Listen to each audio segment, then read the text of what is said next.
అన్నా క్యాంటీన్ పేదవాడి ఆకలి తీర్చాలని 244 క్యాంటీన్లు పెట్టాం. ఇప్పటికీ 5,60,00,000 మందికి ఉచిత భోజనాలతో కడుపు నింపాం. నేను అడుగుతున్నా, పేదవాడికి 5 రూపాయలకే భోజనం పెడితే ఎంత ఆనందం ఉంటుంది తమ్ముళ్ళు అని అడుగుతున్నా.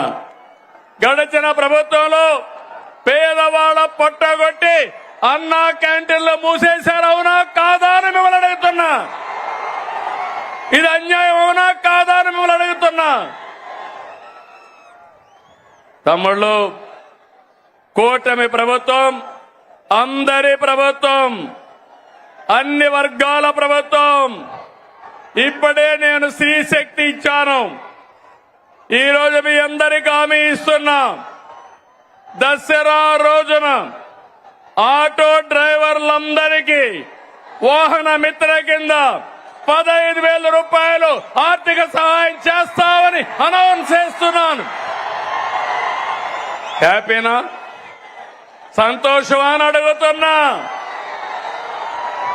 ఎన్నికల్లో చెప్పాం, ఎన్ని కష్టాలున్నా చేస్తాం.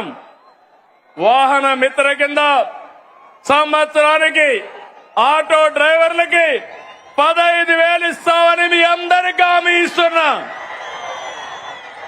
ఇది మంచి కార్యక్రమం అనుకుంటే గట్టిగా చప్పట్లు కూడా చెప్పండి, మంచి కార్యక్రమం అని. ఇది ప్రభుత్వానికి పేదవాళ్లపై నుండే ప్రేమని మరొక్కసారి మీ అందరికీ తెలియజేస్తున్నా.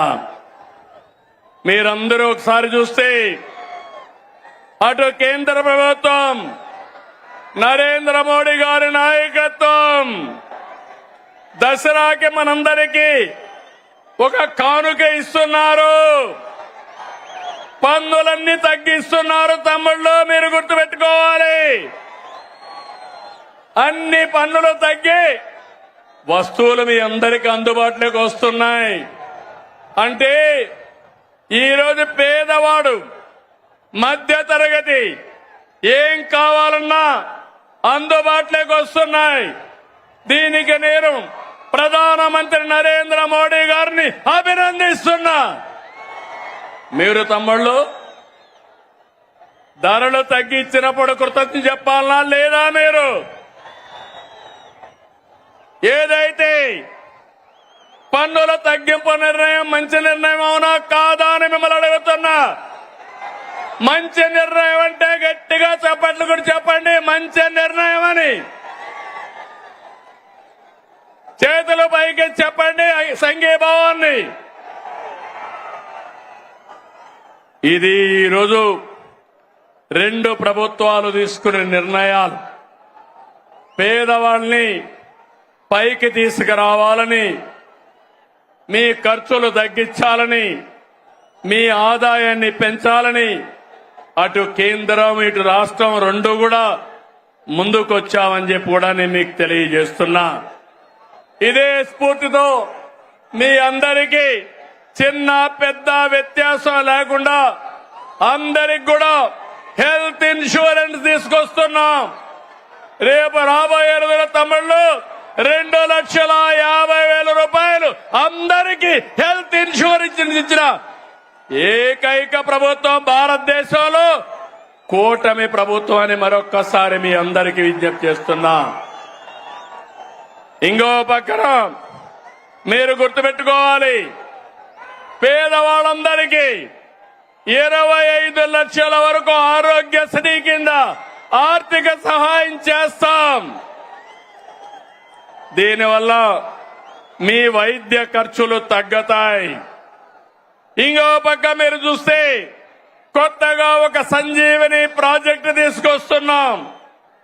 దీని ద్వారా ప్రతి ఒక్క వ్యక్తి ఆరోగ్యాన్ని కాపాడే బాధ్యత ఈ ప్రభుత్వం తీసుకుంటామని చెప్పి నేను మీకు తెలియజేస్తున్నా. నిన్న మొన్న చూశారు, ఒక నాయకుడు ఉన్నాడు ఈ రాష్ట్రంలో, మెడికల్ కాలేజ్ అంటే తెలియని నాయకుడు. ఆయన మాట్లాడుతున్నాడు, నేనేదో పొడి చేశాను, మీరు దానికేదో ఇది చేశారని. నేను ఒకటే చెప్తున్నాను, ఈరోజు భూమి ఇస్తే మెడికల్ కాలేజ్ అయిపోదు. ఈ రాష్ట్రంలో విద్యా సంస్థలకి ప్రాధాన్యత ఇచ్చిన ప్రభుత్వం ఎన్డీఏ ప్రభుత్వం, కేంద్ర ప్రభుత్వం, ఇటు రాష్ట్ర ప్రభుత్వం. రాష్ట్రంలో మెడికల్ కాలేజీలు తెచ్చిన ప్రభుత్వం తెలుగుదేశం ప్రభుత్వం అవునా కాదా అని మిమ్మల్ని అడుగుతున్నాను. ఈరోజు దగ్గర 17 కాలేజీలుంటే ఒక కాలేజీ మాత్రం మొన్నే పాడేరు ఆపరేషన్ చేశాం. 16 కాలేజీలు చేయలేకపోయాం. ఫౌండేషన్ వేయడం, రిబ్బన్ కట్ చేయడం, నేనేదో చేశామని చెప్పుకోవడం కాలేజీని నడిపే విధానం కాదు. అందుకే ఈరోజు ఈ ప్రభుత్వం పీపీపీ విధానం తీసుకొచ్చాం. ఆస్తి మనది, వేరే వాళ్ళు దాన్ని రన్ చేస్తారు, జవాబుదారీతనంగా ఉంటారు. దీనివల్ల 26, 27కు 4 కాలేజీలు వస్తాయి. 27, 28కి 7 కాలేజీలు వస్తాయి. దీనివల్ల 50% సీట్లు కన్వీనర్ కోటా కింద వస్తుంది. అది అంత మును ఫీజుల కోసం పెట్టిన కాలేజీలు చూస్తే 42% వస్తాయి. ఈ రోజు మా మంత్రి సత్యకుమార్ యాదవ్ గారు ఇక్కడే ఉన్నారు. మొన్నే సవాలు విసిరారు, మీరు చర్చకు వస్తానంటే రేపు అసెంబ్లీకి రండి, మీరేం చేశారో మేమేం చేశామో చెప్పడానికి సిద్ధంగా ఉన్నామని సవాలు విసిరా.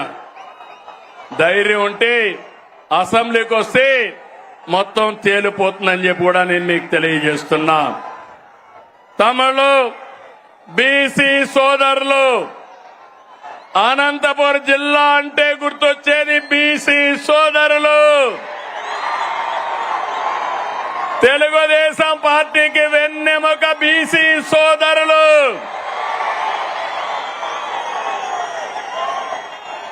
ఎన్డీఏ కూటమి మీ అభివృద్ధికి కట్టుబడి ఉన్నాం.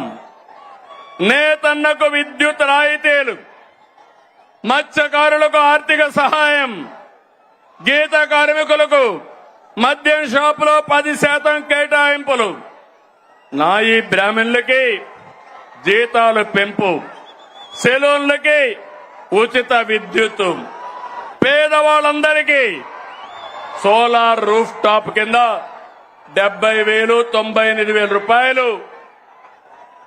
ఎక్కడికక్కడ సబ్సిడీ ఇస్తున్నాం. ఇలాంటి కార్యక్రమాలు ఇచ్చి అర్చకులకి, ఇమాములకి, మౌజములకి, పాస్టర్లకి ఆండ్రోరియం పెంచాం. ఎస్సీలు ఇక్కడ ఈ జిల్లాలో ఎక్కువగా మాదిగలున్నారు. ఎన్నో సంవత్సరాలుగా పోరాడారు మీరంతా. తమిళలో 96లో వర్గీకరణ తీసుకొచ్చా, మళ్లీ ఈరోజు వర్గీకరణ తీసుకొచ్చిన ఘనత నాది, మాది. అవునా కాదా అని మిమ్మల్ని అడుగుతున్నా. ఏం తమిళలో మీరు చెప్పమని అడుగుతున్నా. వర్గీకరణ సబబు అయితే గట్టిగా చెప్పండి, కూడా చెప్పండి, సబబు అని చెప్పండి. సామాజిక న్యాయం మా ధ్యేయం. అందరికీ న్యాయం చేయాలి. తమ్ముళ్ళు ఇక్కడ అందరికీ ఫోన్లు ఉన్నాయా? ఉన్నాయా? ఫోన్లుంటే చేతులు పైకెత్తండి. మీకు అందరికీ ఫోన్లు ఉన్నాయి కాబట్టి ఒకప్పుడు ఆ ఫోన్లు రావడానికి నేనే కృషి చేశా. అవునా కాదా? నన్ను ఎగతాళి చేశారు. అవునా కాదా? ఇప్పుడు అడుగుతున్నా మిమ్మల్ని, ఆ ఫోన్లు ఉన్నాయి కాబట్టి మీరు ఏ ఆఫీసుకు పోయే పని లేదు. దర్జాగా వాట్సాప్ గవర్నెన్స్ తీసుకొచ్చాను. 700 సర్వీసులు మీ ఫోన్లోనే మీకు అందుబాటులో పెట్టిన ఘనత ఈరోజు కూటమి ప్రభుత్వాన్ని. ఏం తమిళలో వాట్సాప్ గవర్నెన్స్ తెలుసా అని మిమ్మల్ని అడుగుతున్నా. తెలుసు అంటే చెప్పండి, చేతుల పైకి చెప్పండి. తెలియకపోతే తెలుసుకోండి. మీరెక్కడికి పోయే పని లేదు. మీ సెల్ ఫోనే మీ ఆయుధం. ఇది గుర్తుపెట్టుకోవాల్సిందిగా నేను కోరుతున్నా. తమిళు కేంద్రంలో రాష్ట్రంలో ఈ రోజు మనకంతా కూడా ఎన్డీఏ ప్రభుత్వం ఉంది. మన రాష్ట్రంలో డబల్ ఇంజన్ సర్కార్, అందుకే డబల్ డిజిట్ గ్రోత్.